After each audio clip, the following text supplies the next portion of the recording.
Thank you for joining me today. My name is Steve Dodds with Garage Composites, and we'll be talking about California Consumer Privacy Act. Before you guys hear California and go, you know what, I'm not in California, I don't have to worry about it, that may or may not be true. One of the criteria that you may need to consider is whether you sell to anyone in California, because this is rights that the California residents now have when they do business with you. So I'm going to go through who needs to comply first, and that way if you don't need to comply, you can tune out, but if you do, stay tuned and I'll give you some resources. And thank you again for tuning in. This video is brought to you by the Garage Composites Compliance Division.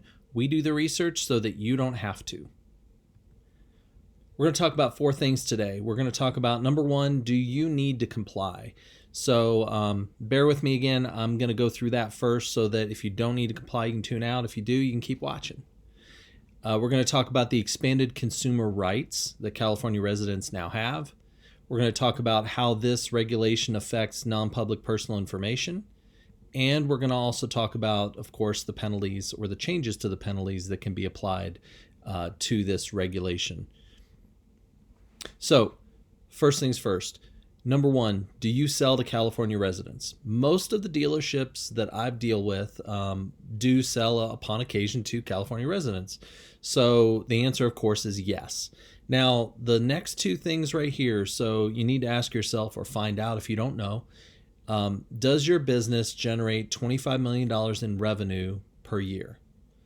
If the answer is yes, then you need to comply. Or if your business collects data from over 50,000 people, collects and stores data from over 50,000 people, if the answer is yes to that, then you definitely need to comply.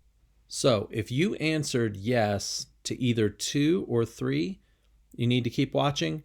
If you answered no to both 2 and 3, I hope you have a great day. I'll see you next week. So if you're watching, here's what you need to worry about. So this regulation is just strictly to deal with consumer information. It does not deal with business to business or employee information. So consumers only, or as I say here, customers only. So the rights that they've now been given are the right to request any information you've collected on that customer for the prior 12 months. The request basically has to be acknowledged within 10 days. And then the information has to be provided to the customer within 45 days. Now, it sounds simple. Once we get into the information, the actual information, it can get a little more complicated. So you're supposed to provide them with 2 different methods of request. The first one needs to be a toll-free number. I'm not sure, this hasn't been tested in court, so I'm not 100% sure what to do if you don't have a toll-free number. You're supposed to have one as a method of requesting this information. The other one should be pretty easy for everybody, email and or an online form. So yeah, just provide the customer with an email to request the information and you're good to go there. So you're supposed to have 2 methods though. First one toll-free, and second one can be any other like email address or online form. So now let's talk about what information the customer has the right to request from you. Any contact information, so any information that's in your CRM, notes about them, what you talked about on the phone, anything you collect and store that's tied back to the customer, they have a right to see and have that information. So everything in your CRM. Purchases, so information you would collect and put into your dealer management system, your DMS, or sold files. So they have the right to see all the information in their sold files. They have the right to know who you collected third-party wise and collect information from. So an example of that for us would be credit files.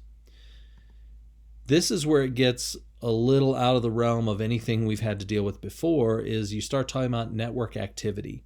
So if a customer gives you their IP address and says, I want to know what information you have that's tied back to this IP address, you have to be able to give them that information.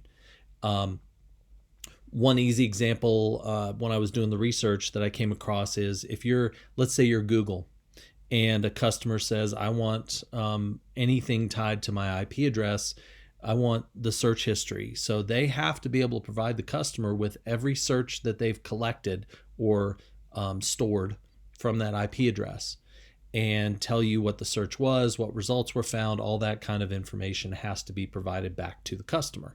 Now, on your website, if you have a search and then you store that search history, you need to be able to provide it. But it's all about whether you store that information or not. If you don't store it, you can't provide it.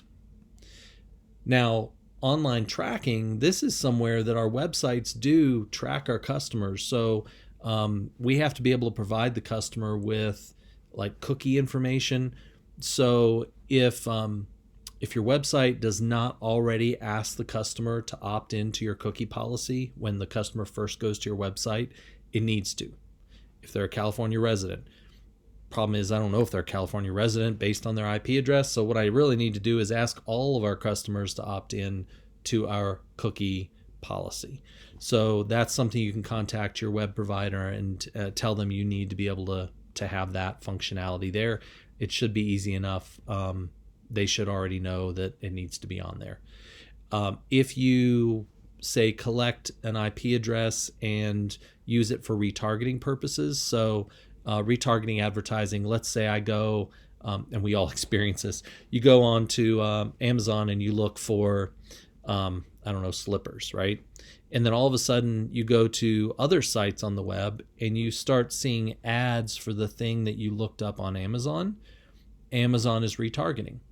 So you have to be able to provide the customer with information you've collected on them that you've then retargeted ads to them. Your advertising or whoever's doing the retargeting for you should be able to provide you with that information if you get a request. The thing you want to find out is, okay, who do I need to contact to get this information together before I have a request? Because if you wait till you have a request, then you may be outside that 45-day window, and then you fall foul of the regulation regardless of anything else. You just didn't provide it in the right amount of time, therefore they can come after you. So you want to just do your due diligence, do some research, find out where the information's coming from, who you can contact to get it before you have a request. How long does it take? That kind of stuff. So as far as non-public personal information is concerned, the initial notification hasn't changed. So if you're using the privacy policy that looks like the one I have on the screen on the right-hand side, and this is the front page of the privacy policy that's required, if it looks just like that, then you're good. If not, if that doesn't look familiar, I do have a video that shows you what to fill out, how to use your privacy policy, talks about the timing of it, all that kind of stuff. See that video, check it out. That'll be a big help to you. Make sure you're following that regulation correctly. Now, one thing that did change as far as non-public personal information is the breach notification requirement. So if you have a non-public personal information breach and you need to notify California residents that there was a breach, you need to do it within 72 hours. Each state, and this is where like breach becomes a whole, if you have a breach of non-public personal information, it becomes really complicated to deal with because each state has their own breach notification requirements. California is now 72 hours. Other states are 48, 7 days. I mean, there are all kinds of different requirements, and it's all based on where the person currently resides as to what the notification requirement is. California is 72 now. So let's talk about the penalties based on the California Consumer Privacy Act. So the biggest change here is that consumers and regulators now have the right to seek damages without a breach. So I mentioned before, you have 10 days to acknowledge the request and 45 days to comply. Let's say they request and it takes you 2 weeks, 14 days in order to acknowledge their request. Well, they can now seek damages. Or you don't meet the 45-day window for providing them with the information, which is the one that's going to be a little harder possibly to comply with based on where you have to collect that information from, again, they can come at you for damages. So this can be either an individual action or a class action. Now, what they've allowed for is up to $750 for the actual damages. So if it's just one person coming after you, it's not a big deal. I mean, it's still $750, but it's not a big deal. If it's a class action, that's where it gets bigger and much more expensive. Now, also, the regulators have the right to assess a $7,500 penalty per record. So somebody requests, they can come after you $7,500 if you exceed that 45-day window or the 10-day window that they've laid out. Again, class action becomes exponentially more expensive. So this right here will give you the basics for what you need to do to comply. I'm also going to put a link to the requirement in the description. So if you have specific questions and you want to get into, which if you need to comply, you'll need to get into the actual what you have to collect, how you have to report it, some more of the fine details. Click the link below, and that will take you to the regulation itself so that you can make sure you can comply.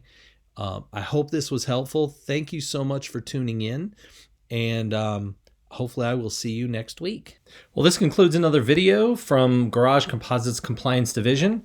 We do the research so you don't have to.